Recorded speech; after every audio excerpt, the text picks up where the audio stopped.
후보님 안녕하세요. 사인해주셔서 신지원 기자라고 합니다. 먼저 그동안 구강교회 선거 유세 일정 다니느라 정말 너무 많으셨던 말씀 우선드리고 싶고요. 전국 방방곡곡 돌아다니셨는데 마지막 유세 날인 만큼 소회 한 말씀 부탁드립니다.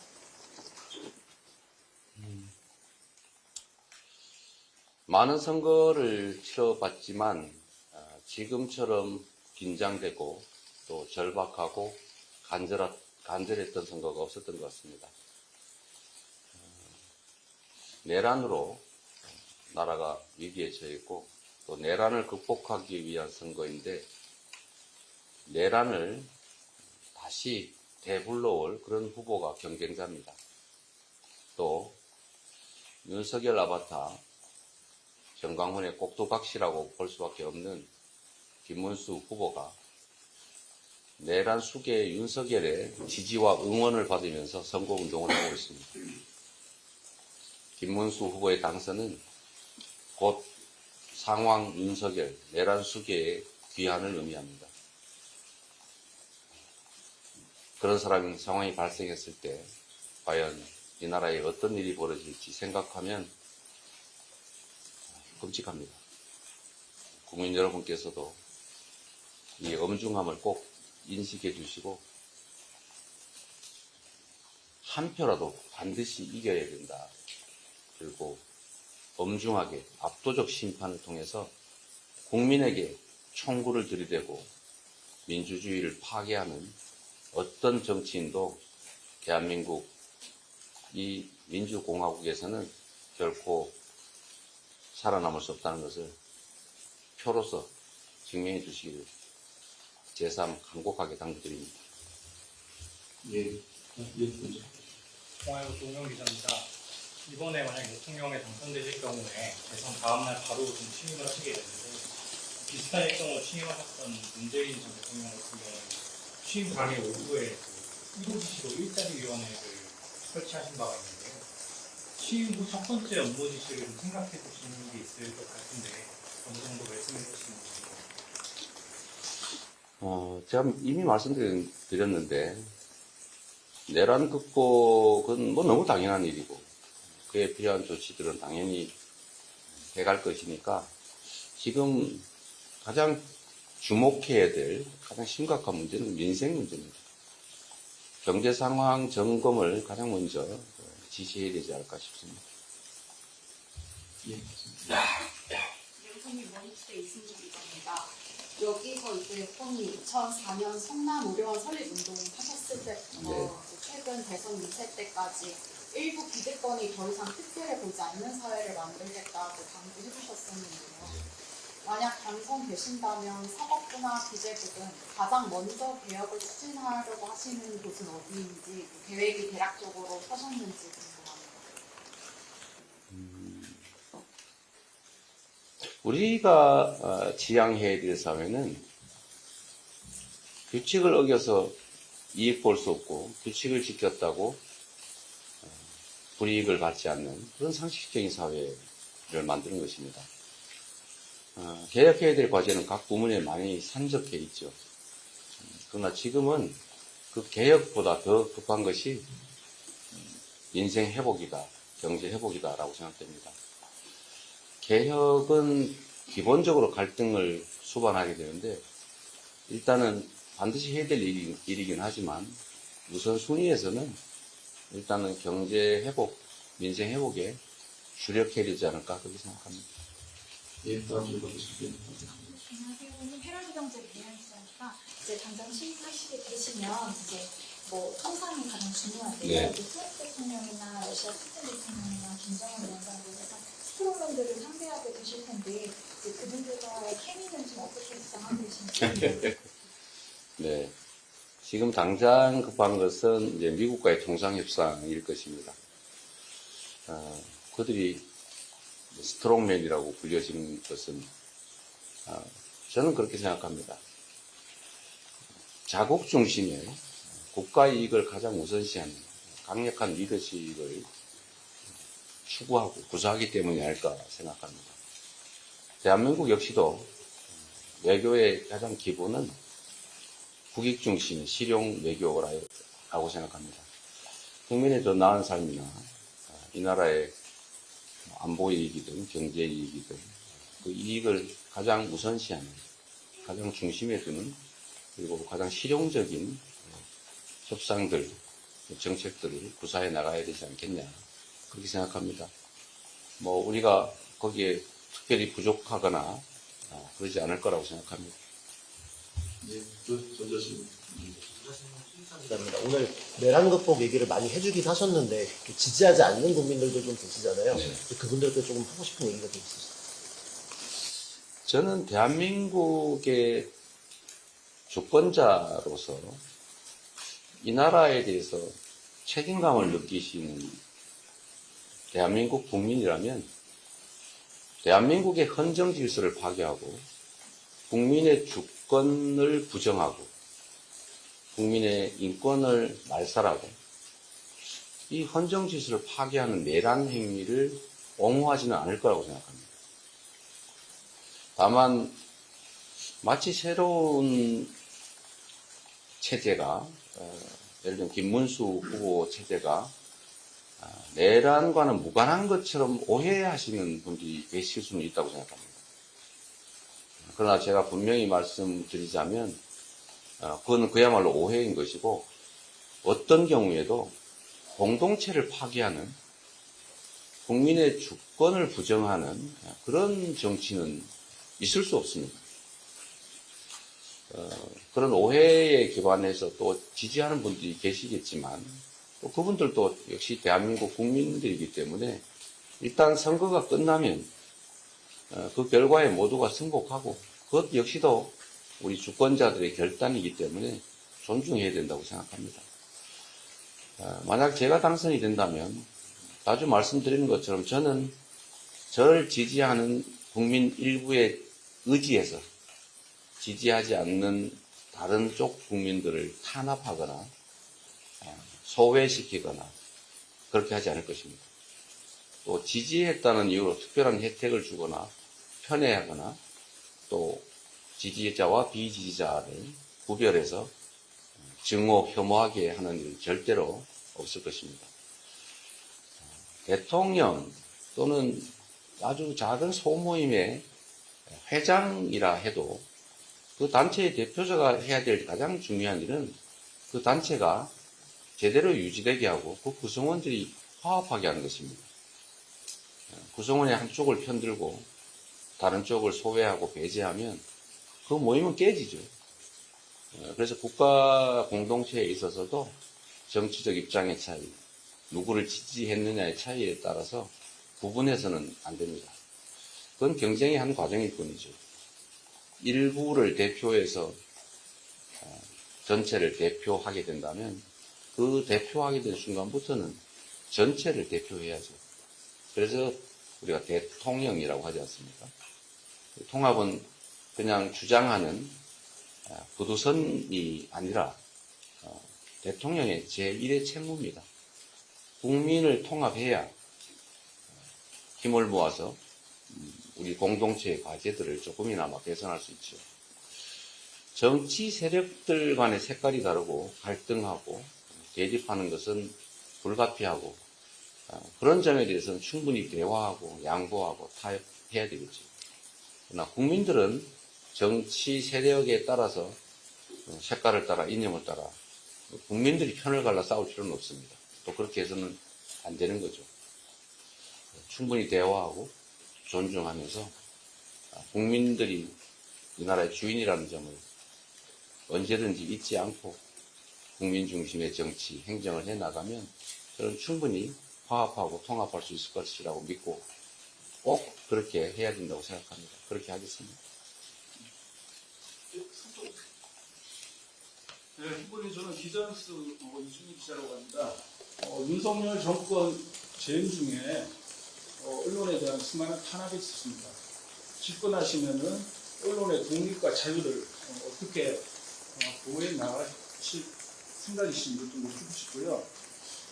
최근에 지금 선거 기간 속에서도 뉴스타파나 인터넷 언론에 많은 보도가 이루어지고 있습니다. 시민들이 보기에는 기성 제도권의 언론이 제 역할을 못한다라는 그런 시각이 있습니다. 집권하시면은 출입처 부분에서 인터넷 언론이라는 차별 이런 부분도 조금 개선해 주시고 언론 제도 개혁을 조금 어떻게 해 나가실 계획인지 조금 네. 상당히 무거운 주제죠. 언론은 입법사법행정부의 제4부라고 불릴 만큼 매우 중요한 역할을 합니다. 민주주의 체제에서는 언론을 통한 정보 유통이 우리 주권자들의 판단을 돕는, 그리고 이 정론 집필을 통해서 가짜를 제거하고 또 합리적인 토론이 가능한 사회로 만드는 매우 유용한 역할을 합니다. 그렇기 때문에 특별한 보호를 하기도 하죠. 그런데 일부 언론은 이게 언론인가 의심이 될 정도로 그 자신들의 그런 특별한 위치를 악용해서 가짜뉴스를 퍼뜨리거나 정치적 편향을 가지고 아예 정치 일선에 나서거나 뭐 그런 경우가 꽤 있죠. 정치적인 목적을 가지고 악의적으로 가짜뉴스를 만들거나 아니면 실제 사례를 조작, 왜곡하는 데에 대해서는 그 보호되는 만큼 특별한 제재를 가해야 된다고 생각합니다. 또 반대로 언론의 규모가 크든 작든 관계없이 제 역할을 제대로 한다면 충분히 그에 대한 보호라면 좀 지나칠 것이고 지원이 필요하지 않겠느냐 그런 생각을 합니다. 그런 얘기가 있죠. 언론이라고 하는 게 이제 제재와 규제만으로 과연 제대로 그 언론 시장이 활성화되겠느냐. 충분히 지원하고 또 힘없지만 정말 정론 집필하는 그런 언론들에 대해서는 제도적인 또는 재정적인 것까지는 모르겠습니다. 지금도 일부는 하고 있죠. 그런 가능한 범위 내에서는 좀 균형 있게 언론 생태계라고 할까요? 그런 걸 잘 육성할 필요가 있지 않겠냐 그런 생각이 듭니다.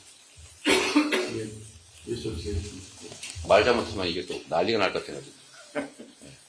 한국일보 박종규입니다. 네. 저번에 국민주권 공부 말씀해 주셨고 국민의 국정 운영에 일부 직접 참여하는 방안도 발표해 주셨습니다.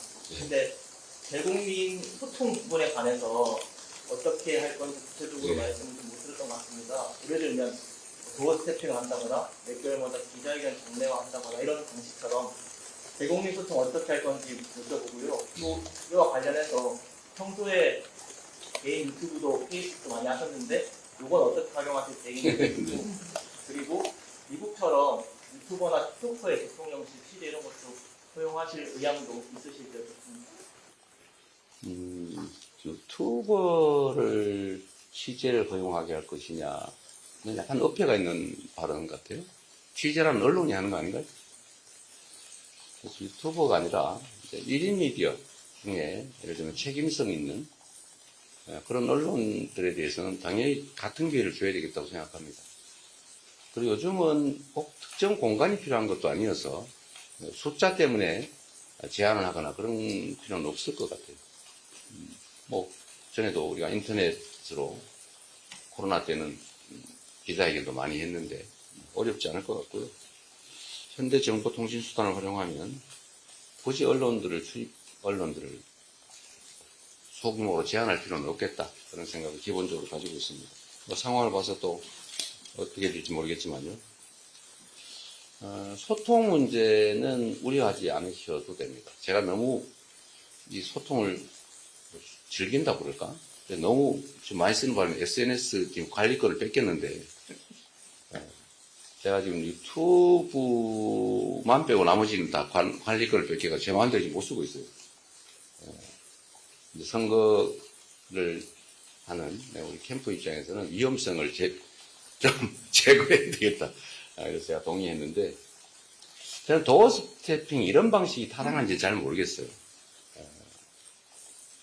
그건 고려해 봐야 되겠습니다. 그냥 우리가 뭘 숨기기 위해서 접촉을 제한하는 건 옳지 않을까. 뭐 정기적인 기자 간담회들. 저는 여러분들이 직접 겪어보시기도 하지만 저는 뭐 이런 질의응답 많이 할수록 좋다고 생각해요. 제한할 필요도 없고. 또 요즘은 이런 기자회견이나 이런 기자간담회를 전부 그 생중계를 해서 우리 국민들이 다 직접 보시기 때문에 저는 많이 할수록 좋다고 생각해요.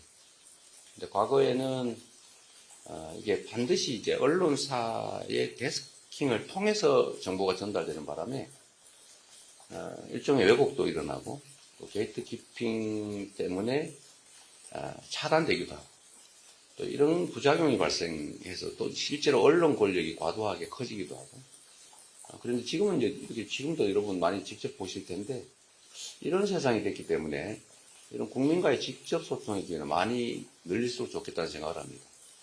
다만 그것도 좀 준비를 해서 해야지. 지나가다가 만나가지고 갑자기 잃어버리면 이게 뭐 개인 사업하는 개인 같으면 뭐 이런 거 상관없어요. 그러나 이건 5,200만 원의 운명이 달린 그 중대한 국정을 말하는 것이기 때문에 영향이 너무 커서 좀 간담회를 하더라도 좀 마음의 준비도 좀 하고 또 자료 준비도 좀 하고 주제도 정하고 좀 그럴 필요가 있지 않을까 생각해요. 지나가다 갑자기 만나가지고 버스 앞에서 만나가지고 물어본다고 갑자기 얘기했더니 사고 나잖아요. 근데 그것도 국민에 대한 예의는 아니다.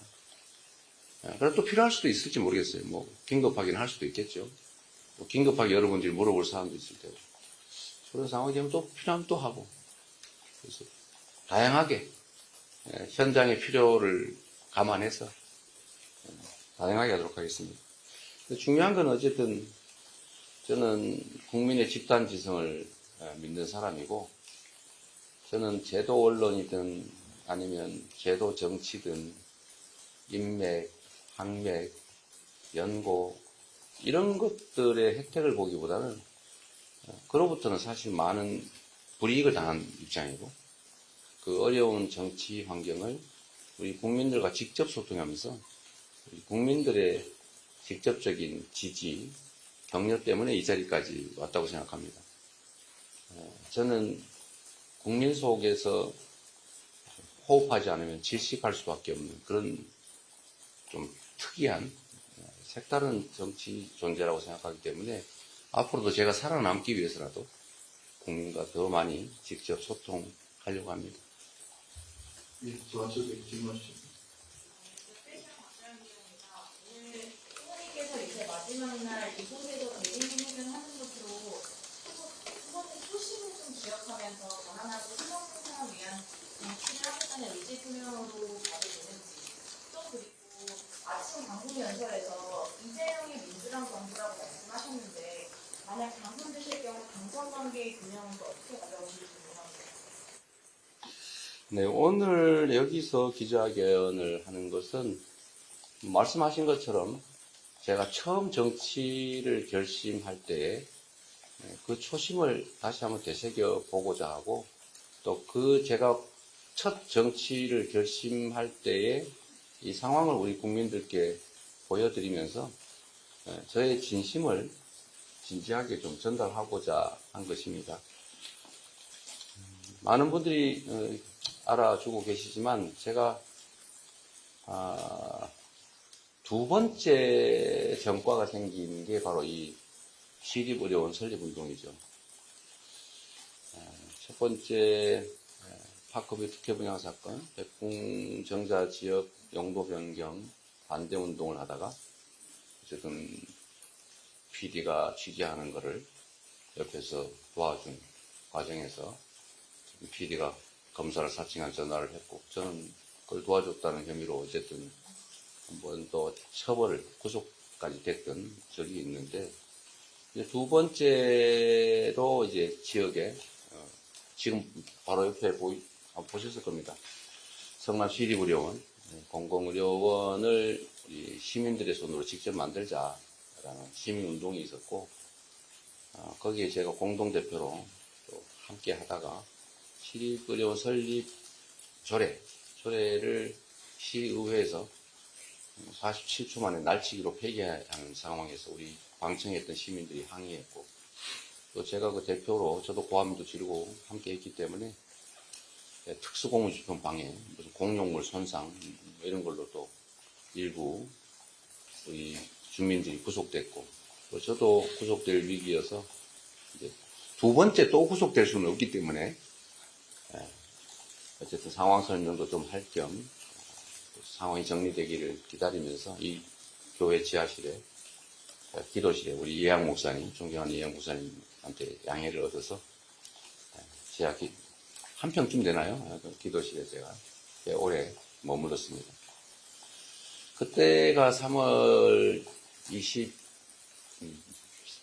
정도부터 아마 그랬던 것 같은데, 시청, 지금은 다 철거했습니다. 시청 담에 노랗게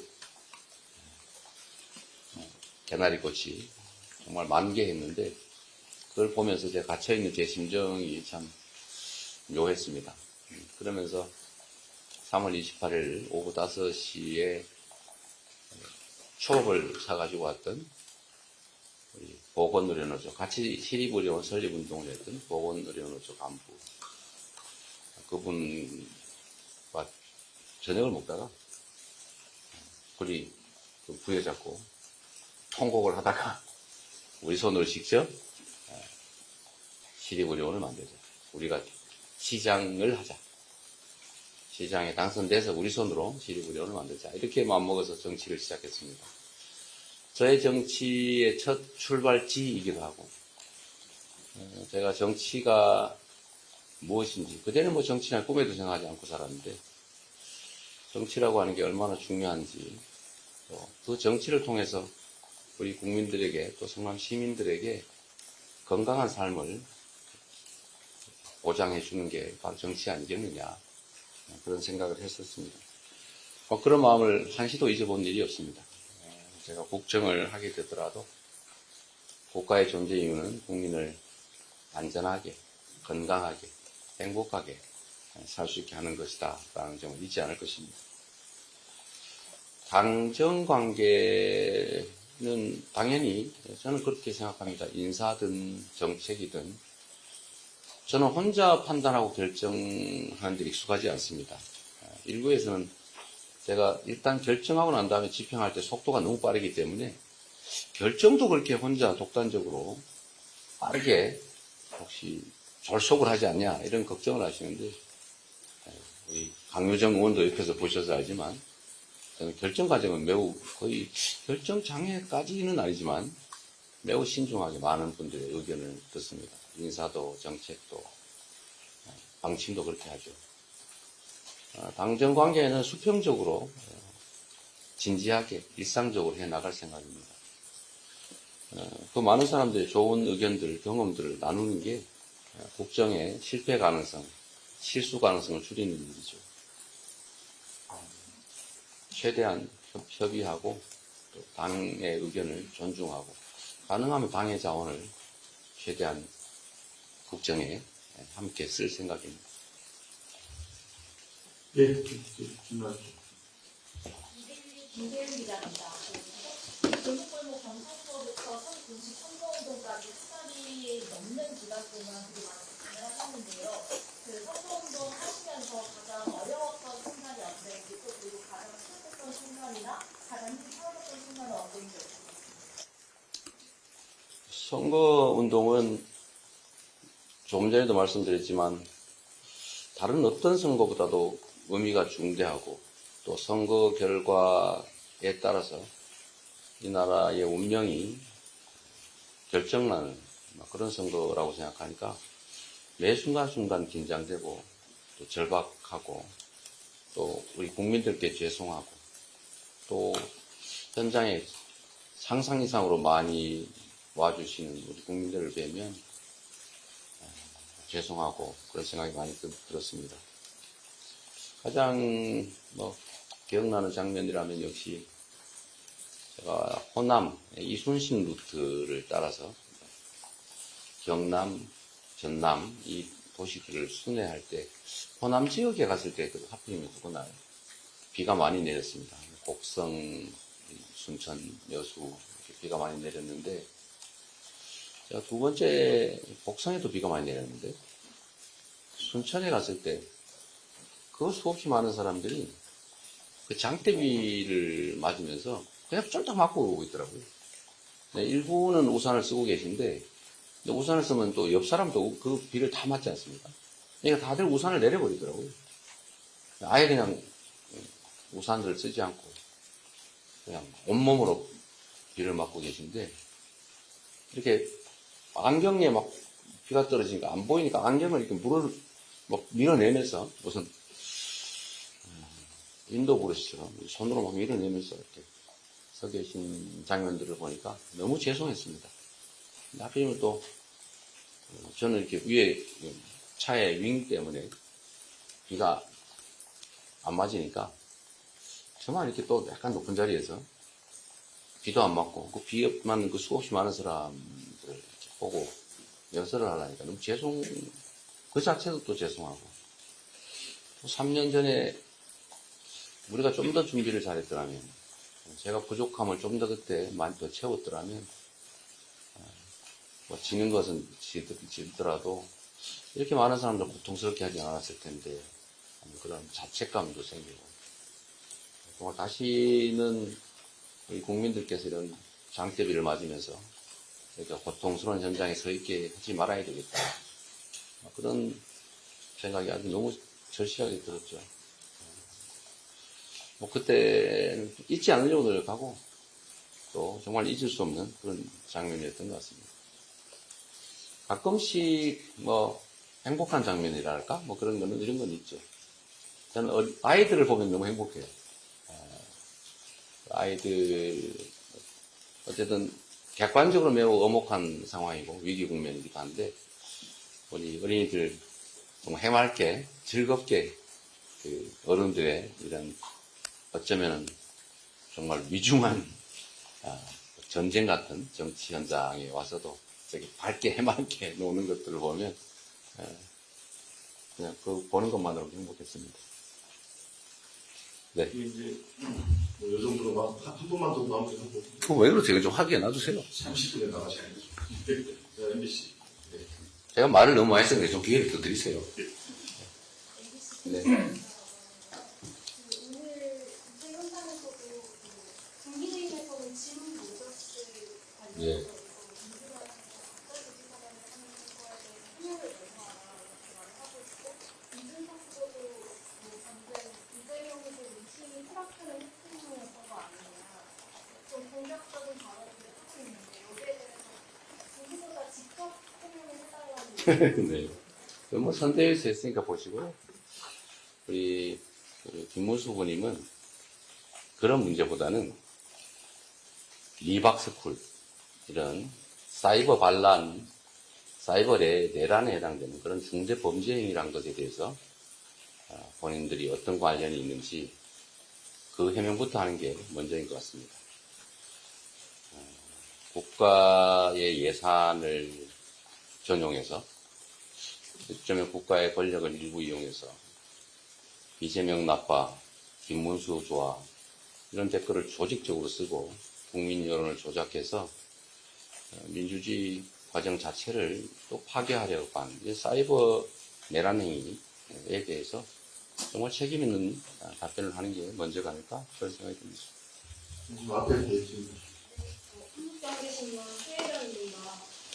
선생님, 이번 선대위에 정말 다양한 분들이 함께 해주셨는데요. 네. 그 후보님 보시기에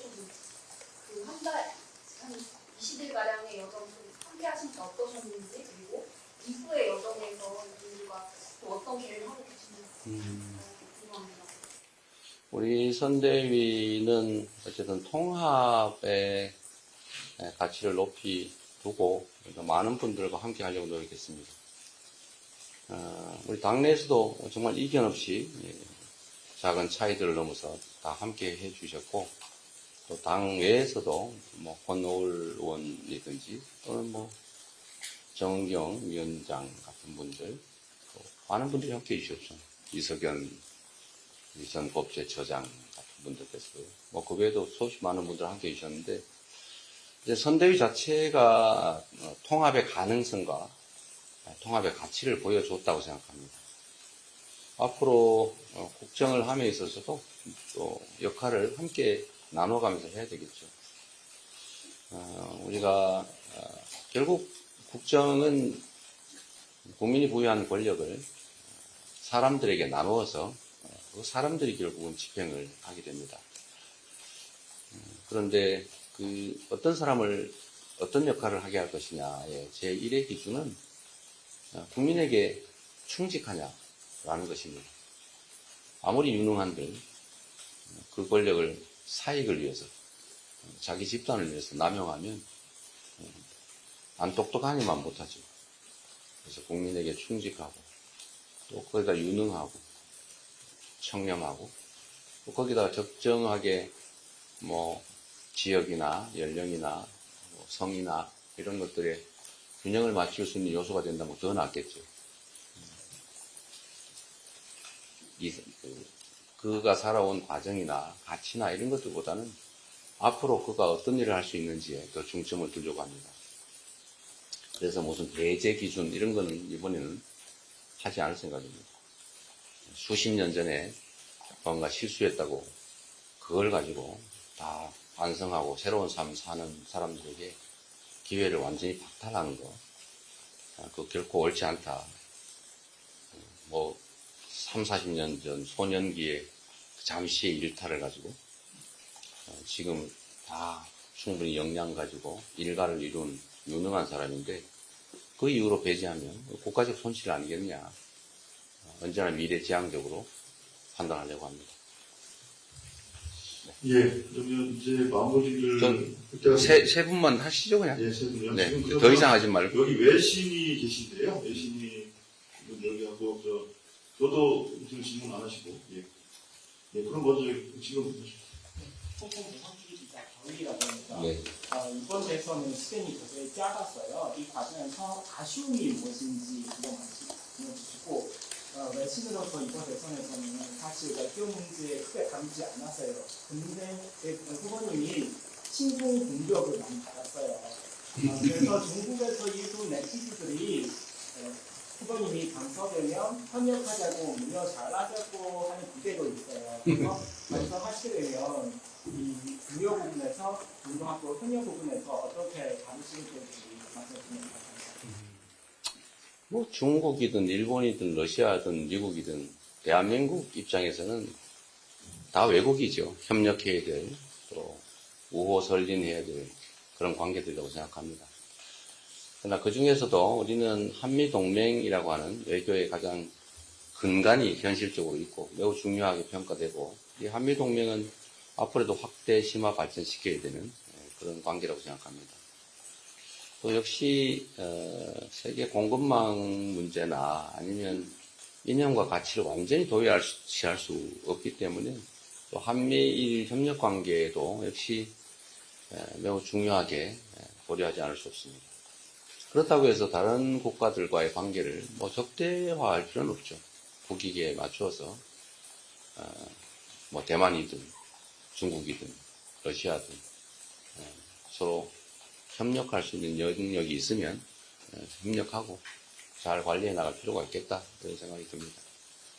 미리 선입관을 가지고 뭐 친자 붙여가지고 또는 반자 붙여서 이렇게 단정하거나 일부러 규정할 필요는 없다고 생각해요. 예. 자, 그러면 두 번 저쪽이 아까 대양 씨. 방화신문의 박명수입니다. 오늘 오전 유튜브에서 후보님께서 말씀하신 것 중에 선거법 위반 사건 관련해서 대법원과 소통하시는 분들이 좀 있으시다. 약간 이런 식으로 말씀하신 게 있었는데요. 국민의힘과 다른 쪽에서는 우선으로 대법원과 유통 아니냐 비판을 하는데 왜 그에 대한 입장을 좀 말씀해 주시면 감사합니다. 우리 대변인께서 다 발표했죠. 이 소통이라는 단어 쓰는 거 이건 다 허위사실 공표로 법적 조치하라고. 네. 팩트에 기반해서 논의하는 게 좋겠다는 생각이 듭니다. 대한민국 정치의 가장 심각한 문제죠. 조작, 왜곡 이런 것들은 정말 옳지 않다는 말씀드리고 그 내용 잘 보시면 좋을 것 같아요. 네. 마지막으로 조세훈. 박정재 군수님이라고 합니다. 후보님께서는 그 당대표 시절부터 계속해서 뜨겁게 사진이 오셨는데 선거 기간 동안에도 진짜 대한민국을 되찾아오겠다는 말씀을 반복해서 네. 그래서 후보님께서 생각하시는 태극기의 의의가 무엇인지 궁금합니다. 네, 그 질문 정말 감사하게 생각합니다. 아무도 이때까지 물어주지 않았는데. 이 태극기가 사실은 오용됐습니다. 태극기는 우리 대한민국의 일체성, 우리 대한민국 국민을 상징하는 하나의 중요한 상징물이죠. 이건 어떤 특정 정파, 특정 세력의 전유물이 아닙니다. 그런데 어느 날부턴가 소위 태극기 부대, 태극기 세력.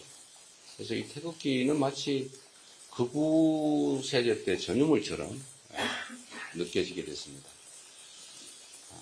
오염된 거죠. 그래서 태극기를 제자리에 좀 찾아주자는 게 제 생각이었습니다. 저는 국회의원 당선된 후에 아직 국회의원 배지가 너무 무거워서 달지 못하고 있는데, 당 배지를 달다가 이제 태극기로 이제 바꿨죠. 정치인이 해야 될 가장 중요한 역할은 역시 국민 통합입니다. 국민 통합의 가장 중요한 상징물 중에 하나가 애국가, 태극기, 국화, 이런 것들 아니겠습니까? 근데 이거는 가급적이면 오염시키지 말자라는 생각입니다. 한때 국가주의에 대한 저항으로 태극기를 거부하는 그런 사회적 분위기도 잠시 있었죠.